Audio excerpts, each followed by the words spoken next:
Well, guys, we've been in this series titled He is Greater.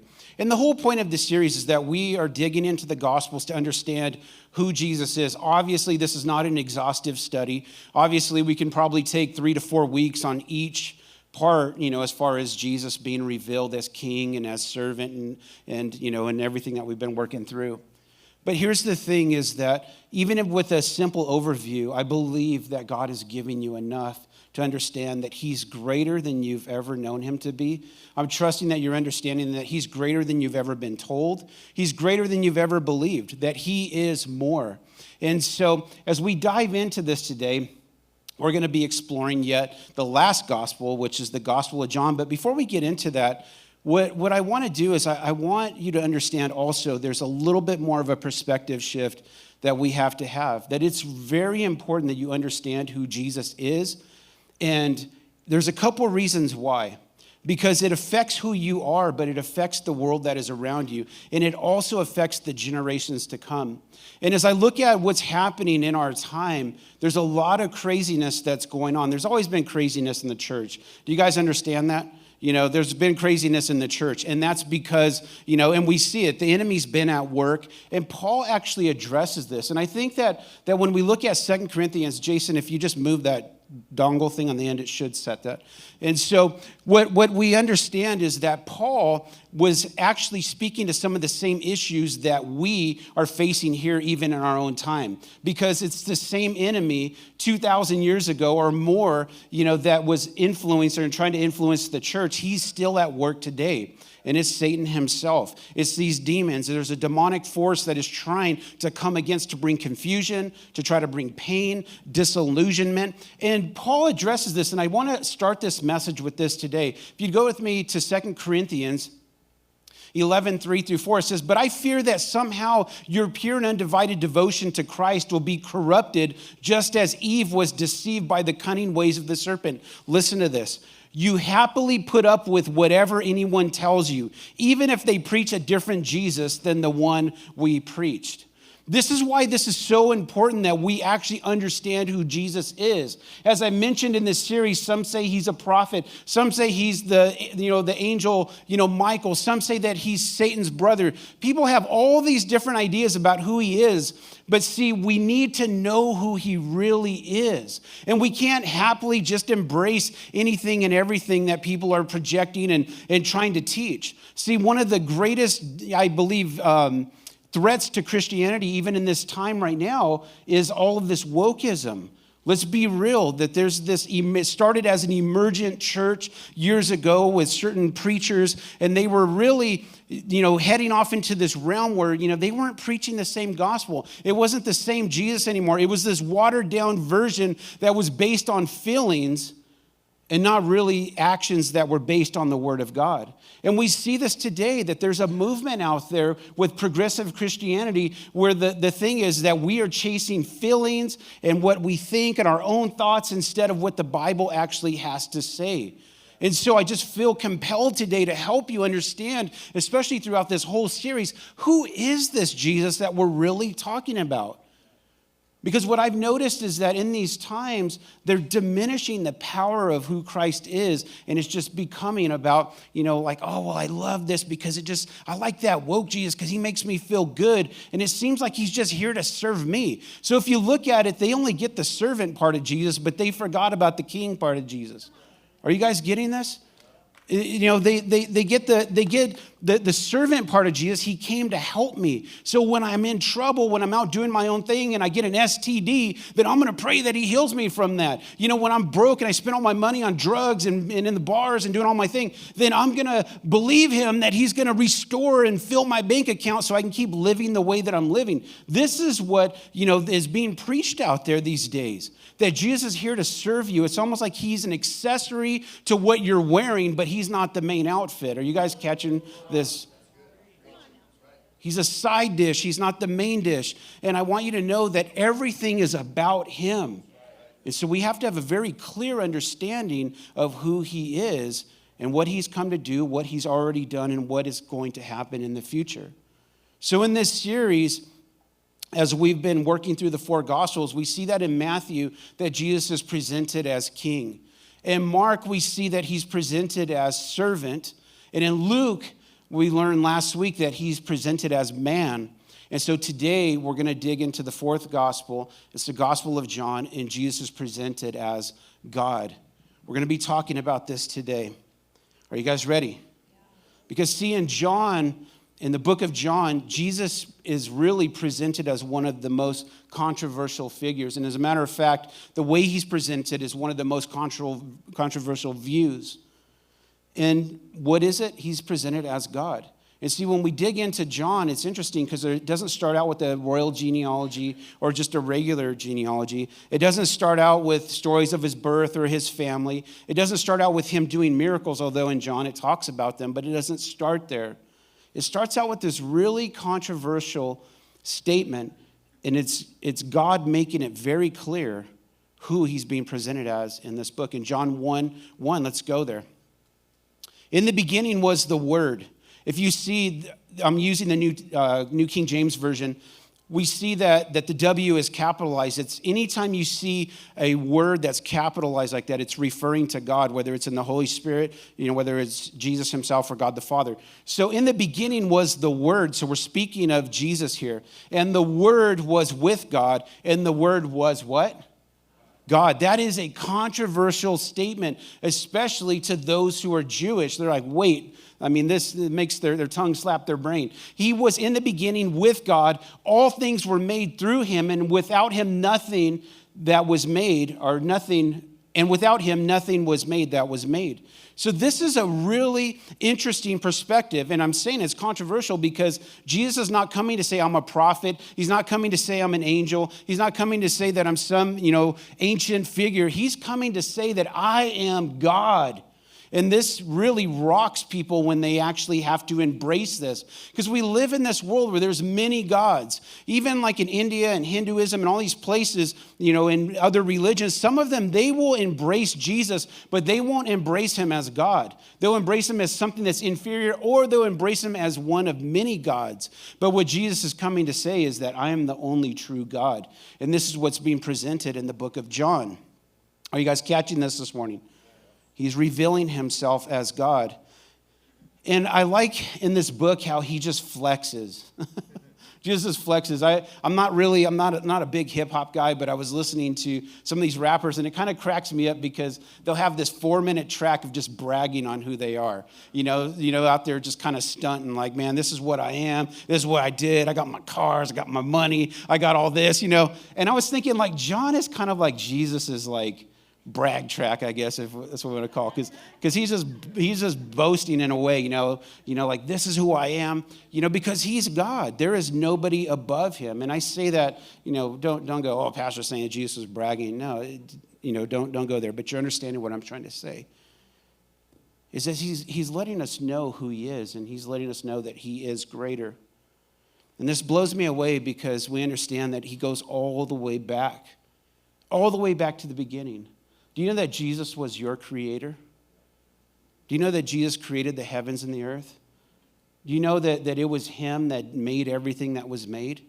The oceans and the trees.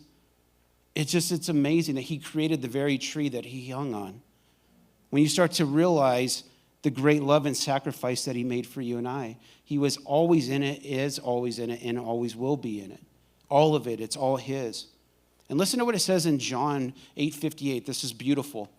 It says, Jesus said to them, most assuredly, I say to you, before Abraham was, I am. Do you guys remember this statement, that I am? Meaning that he is everything. He is everything that we need. And what he was saying, think about this. This was rocking the Jews that are hearing this writing when he says that I am, because they realize what that means. They realize that he was the I am before Abraham existed. Can you imagine them going, hey, wait. So you're saying that Jesus existed before Abraham? He was actually I am? And that's exactly what John is trying to get us to understand, is that he predated everything that we know.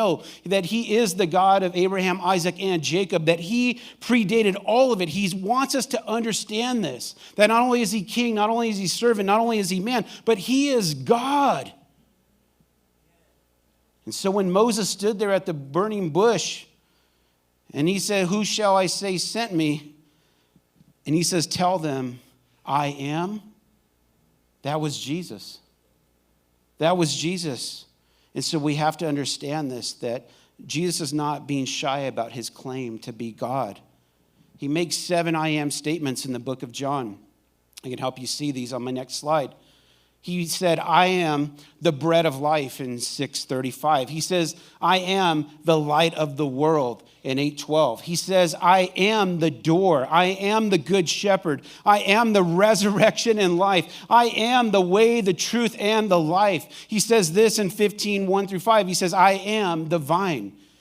He's giving you these statements that he is everything. He's everything that we connect to. He's everything that we believe in. He's everything that we trust in. He's good to us. He's the only way. He's the only path. He's the one that leads us from darkness into light. He's the one that sustains us as the bread of life. Are you understanding that he is everything? Why? Because Jesus is God. And I love how he flexes a little bit. He flexes his power. You guys, you may have never seen this story, but I want you to see this. It's kind of cool. In John 18, since we're in the book of John, 18:5-6, Jesus is in the Garden of Gethsemane, right?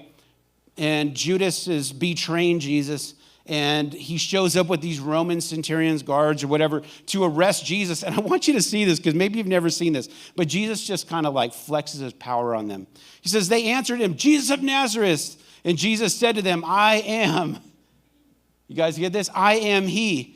As Judas, who betrayed him, also stood with them, speaking of the Roman guards that came to arrest him. Now, when he said to them, I am, they drew back and fell to the ground. I don't know if you ever saw that, but when he said, I am, it released this power out of his mouth, and these guys just fall back and land on the ground. I'm talking, man, that would make good on one of those hero movies, right? Superhero movies. But that's the God that we serve, that there is power in his words.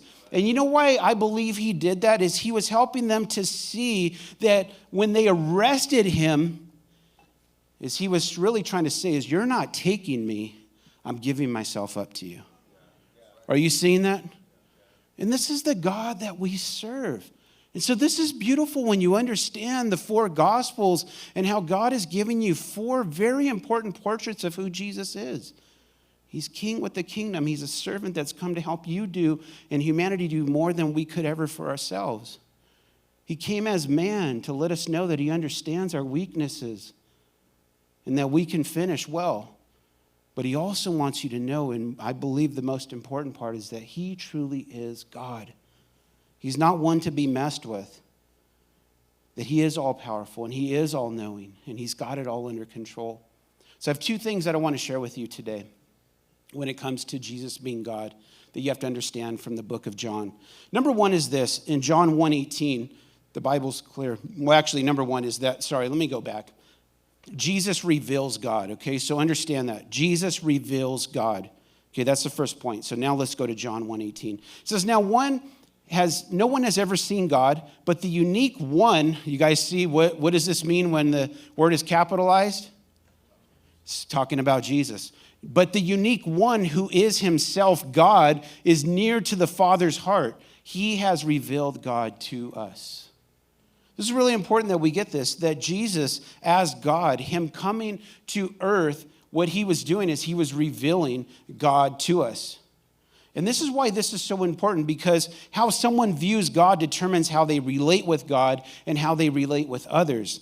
This is really big, and this is why the enemy works so hard to distort the image and the view that people have of God. This is why he wants to diminish our view of who he is. This is why he wants to pull God down to our level. Humanity does this all the time. You know, it's like, well, God is here to serve me. God is, he's my piggy bank. God is this, and we speak about him. You know what? One of the things that breaks my heart is that Americans, especially in the church, we've lost our reverence for who he is. We've lost our honor for who God is. One of the things that I hear often, and it's frustrating to some degree, and it kind of makes me sad to others, is that you could talk about anything that's very clear in the Bible, and some people, instead of saying, well, what I believe the Bible to say, or what I believe God says in his word, is they'll say, well, I don't really believe that. This is what I believe. It can deal with money. It can deal with raising families. It can deal with marriages. It can deal with the way that we conduct ourselves in the business world. I listen to people all the time, and what comes out of their mouth is not he, but me. And often it's like, well, I don't know, man. I don't believe in tithing. I don't believe in this. I don't believe in that. I just, my wife, she's not meeting my needs, and I'm doing this other thing, and I've got this side piece going on, and she's supposed to, and this is what I believe. Listen, the Bible has to become the standard, and what God says goes, church. Come on. He is the standard. Everything that he has said, every word that has been spoken, that becomes the roadmap to our lives. And some of us, without really being careful with this, we're not careful to watch our words. And what we're doing is we're trying to actually dethrone God. We're trying to take his place, usurp his authority, and make ourselves the authority of all things about life.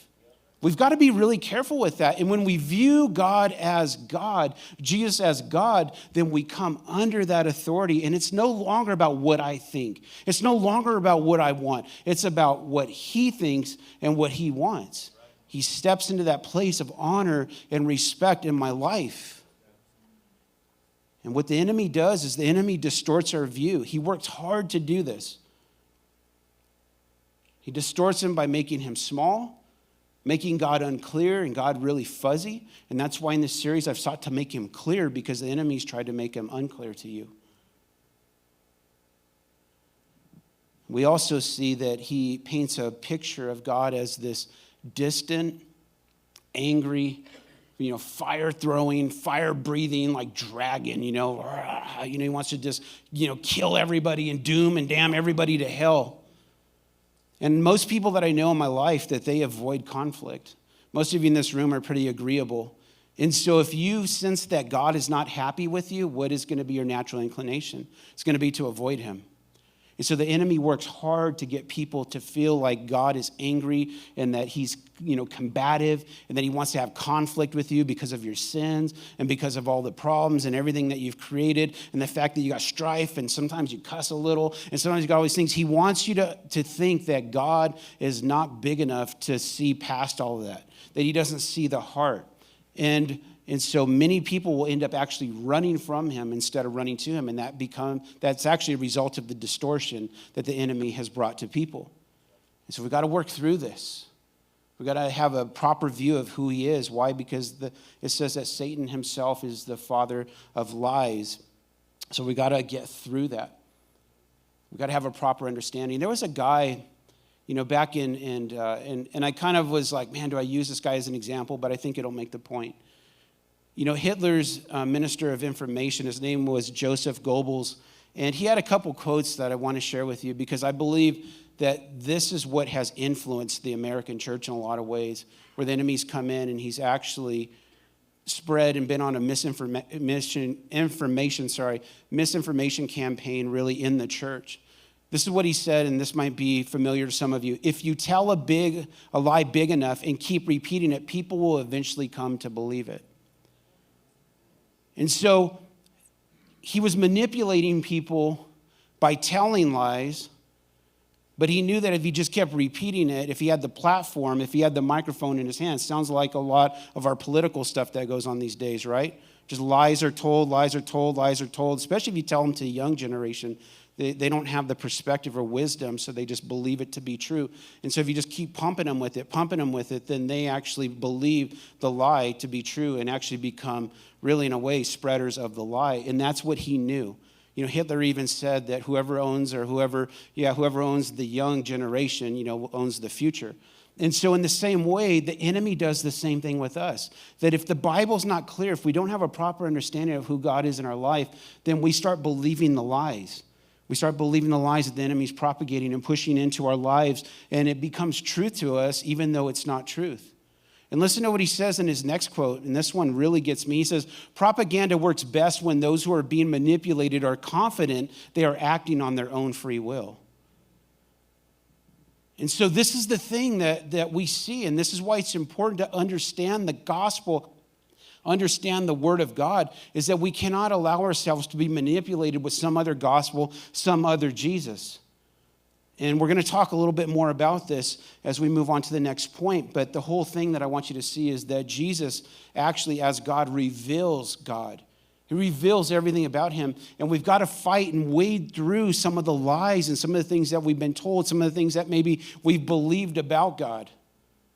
You know, you have these polar opposites in church. You got the slot machine Jesus, that if you just pay your tithes and serve, then man, like everything's going to be good and it's all going to come back to you. Then you got the other side that's completely religious and harsh and critical about everybody and everything, and they're the only ones that are right and they've got it all figured out. And then you got everybody in between. But I'm not looking to be on either polar opposite or in between. I'm looking to just simply live what is true and asking God to reveal it. I don't want to get a dog into that fight and start knocking other churches and start knocking other pastors and all this stuff, because all of that becomes a distraction and a distortion. I want to fix my eyes on Jesus. I want to fix my eyes on the Jesus of the Bible. I want to know him in a deeper way. I want him to show me his glory, and I want to live lock in step with who he is and what he wants to do. And I hope that this is a church that wants to do the same thing. So understanding that Jesus as God reveals God, there's something else that happens. This is the second thing, is that because Jesus is God, grace and truth is ours. Grace and truth is ours. I'm going to explain this to you. In John 1:14, it goes on to say this, and it says, "And the Word became flesh." We got the capital W again, and we're speaking of Jesus. "And the Word became flesh and dwelt among us. And we beheld his glory," meaning that they got to see him with their own eyes. "The glory as the only one begotten of the Father, full of grace and truth." Who is God? God is full of grace and God is full of truth. And this is really important that you get this, church, that God is full of grace and God is full of truth. Because if your view of God is not full of grace and it's not full of truth, then you've got the wrong God. See, the law made us aware of sin, but it could not deliver us from it. It couldn't save us from it. And it is grace that makes us righteous through Christ.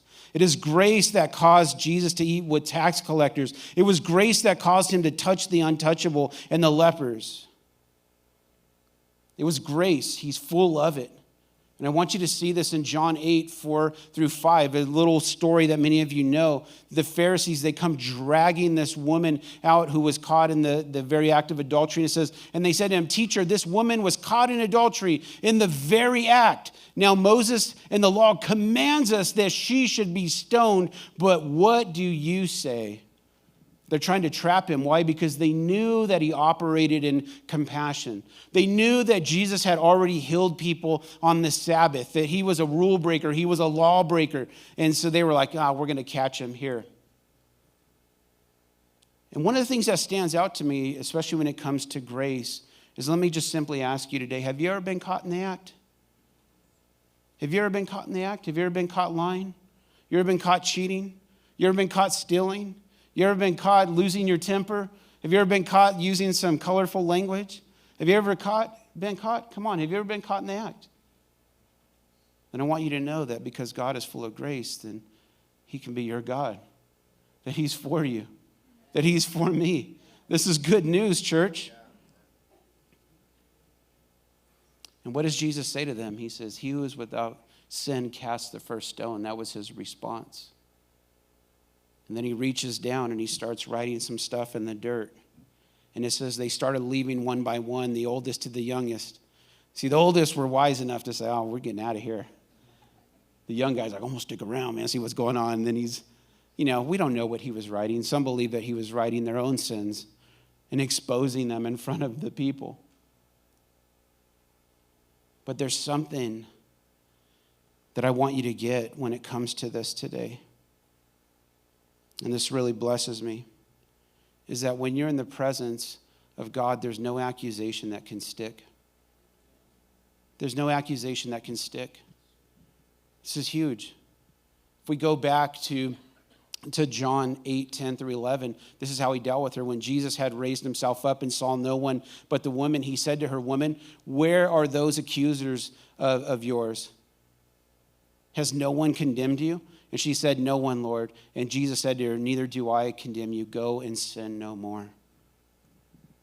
This is a big deal. This is a big deal. that he didn't condemn her, that he actually spoke to her with kindness. He gave her grace, but he also told her the truth. And see, I think that this is where you get these two camps. You have one camp that's like, it's just all under the blood, it's all grace, it's all this and that, do whatever you want, God. And some people abuse that. And then you have the other side that gets hyper-religious and hyper-critical and puts rules on everybody. And I would be hung in the streets because I'm not wearing a suit. And I didn't wear a suit last Sunday. Why? Because I wasn't going to wear a suit this week. I wasn't going to pretend that we do something different at church and then, do a shimmy sham on people. I believe in operating in truth. Now, of course, I could have worn a suit, and maybe I will for Christmas. But I wanted people to know that what you get on Easter and what you get then is what you're going to get now. And so the thing is that he says, neither do I condemn you. Go and sin no more. He called sin what it was. He called it what it was. And see, this is where God is full of grace and he's full of truth. He extended grace to her, but he also called it what it was. And that's the problem today, is that there's a lot of people that want to extend the grace, but they don't want to call sin what it is. They don't want to speak out against the homosexual agenda. They don't want to speak out against the transgender stuff. They don't want to tell the truth. I'm not here to beat up on anybody because God loves people, but I'm also going to take a stand that if the Bible calls something sin, we've got to call it sin. You don't beat people up. I don't identify as a murderous Christian. I don't identify as a cussing Christian. I don't identify as a Christian thief. Why is there other things that God has called wrong in here now because culture's moving in a certain direction? We just got to get in line, yes, yes, yes. No, we have to be people that operate with grace, and we have to be people that operate in truth and just call it what it is. And just because I say that this is what it is doesn't mean that we hate anybody. As a matter of fact, I love them enough to tell them the truth. Man, somebody heading down a road to hell, it says that wide is the gate that leads to destruction, but narrow is the path that leads to life. Come on. And so I got to say, hey, man, you guys are going down the wrong road. Let's just call it what it is. Let's turn and let's move together in this direction. We got to have the confidence and the boldness to say what needs to be said. But I don't need to hurt somebody. I don't need to slander them. I don't need to beat up on them. But it is okay to call it what it is. Because here's the thing, and I'm going to skip ahead for those of you that are doing my slides out there. In John 8:31 and 32, familiar verse, and this is why this is important that you get this. Then Jesus said to those Jews who believed him, if you abide in my word, his word is true, you are my disciples indeed, and you shall know the truth, and the truth shall make you free. So if the truth makes you free, then the absence of truth keeps you bound. It leaves you bound. And this is the reality, that if we're not willing to embrace the truth, read the truth, love the truth, talk about the truth, give people the truth, then what we are doing is we are staying bound, or we're not allowing them the gift of being free through Jesus. You guys capturing this today? This is why it's so important. Understanding that God is full of grace and he's full of truth, and we have to be willing to embrace it. The truth, well, if it makes you free, then we've got to present it. And one of the most loving things that you can do for people is to actually present the truth to them, give them the truth. When I was young, I was an egomaniac. I was always chasing my dreams, chasing my goals, wanted to do things my way. Man, nobody could tell me I was wrong because, man, I was right. I had everything figured out. Even as a 20-year-old, man, I could solve every problem you had. Just ask me, I had it all figured out. And I remember God gave me this gift called Veronica. And she kind of worked alongside the Holy Spirit. And she would try to bring any kind of correction or direction to me. And man, I would rise up like, no, that's not true. I'd want to get her to back off because I was right. And I remember one day she said something to me, and it really changed me because she gave me the truth and love. And she said, babe, she says, I'm not trying to control you. I just want people to think well of you. She hits me with this dose of truth. She wasn't trying to control my life, but she was given to me as a gift to speak truth. So then that way I didn't look like this pompous, arrogant jerk to everybody that was controlling and overly competitive. You know, I'm in a church setting, man, and I'm like ready to fight people in the church because, you know, they won, you know. And she was actually a gift to protect my calling. Can you imagine if I was out there fist fighting at church over a basketball game? And then now I'm a pastor. They're like, yeah, remember that guy? Yeah, he's an idiot, you know. But God brought her into my life and used the truth that was spoken to actually free me of that stuff, to help me mature. And I believe that he wants to do the same for you. Because some of you in this place today, you need a dose of truth which will bring freedom into your life. The reality is that some of you, your attitude's actually holding you back. It's not people. Some of you in this place today, it's your fear that's holding you back. It's not someone else. For some of you, it's your laziness. Come on, let's be real. Some of you in this place, you know, you're grown now, and it's time to put away childish things. For some of you in this place, you know, it's time as a woman to embrace womanhood. It's time to move past being a young girl or thinking like a young girl. It's time to be a woman. Some of you still talk like a teenager. Some of you still swear like a sailor. It's time to move on. It's time to move forward. And see, I say all of this with truth, and I say it with love. Grace and truth in operation are going to move you to a place of health and wholeness in Jesus. And you could see that because he came as God, he unlocked that for you and I, that grace and truth are both ours. So we embrace it and we walk in it. So understand that today, what does this mean to us? That Jesus as God has come to reveal the Father to us. And he's greater than we've ever known. He's good. He's kind. He's merciful. He's amazing beyond what we could ever think or comprehend. But yet he's holy. And he's righteous. And every tongue someday will confess that he's Lord. Every person, every knee will bow before him. Can you see the tension in that? Can you see the tension in that?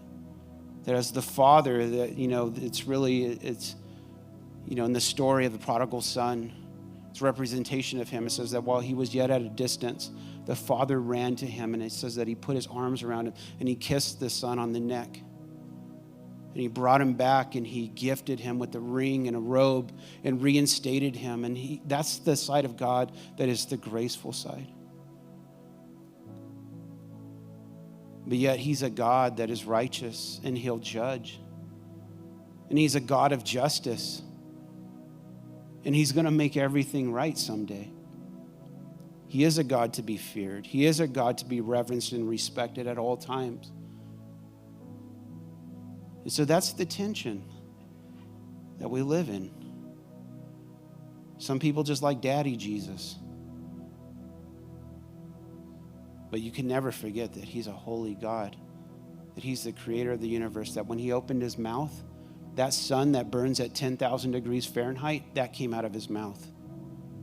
That light that travels, the speed of light, that in a second goes around the earth 7 times, yeah, that came out of his mouth too.